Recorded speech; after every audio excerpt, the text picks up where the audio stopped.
अपयश येतच राहणार आहे, त्या अपयशाला यशाची पहिली पायरी म्हणून समजायचं आहे आणि कष्टावर प्रचंड विश्वास ठेवायचा. आयुष्य म्हणजे एक बॅलन्स शीट सारखं आहे. जर इकॉनॉमिक्सच्या किंवा बिझनेसच्या शब्दात सांगायचं झालं तर बॅलन्स शीट मध्ये काय, जन्म घेतो तो आपला ओपनिंग स्टॉक आहे, जे आपल्याकडे येतं ते क्रेडिट, जे जातं ते डेबिट, आणि डेथ हा क्लोजिंग स्टॉक आहे.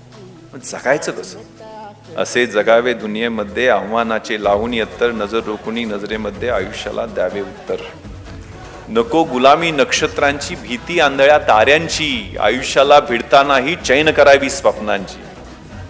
इच्छा दांडगी असे जयाची, मार्ग त्याला मिळती 70, नजर रोखुनी नजरेमध्ये आयुष्याला द्यावे उत्तर. नको गुलामी नक्षत्रांची, भीती आंधळ्या ताऱ्यांची, हे सगळं हात बघणं, नक्षत्र बघणं, ती काय पत्रिका दाखवणं, या सगळ्यात आपलं निम्म आयुष्य त्याच्यात चाललंय.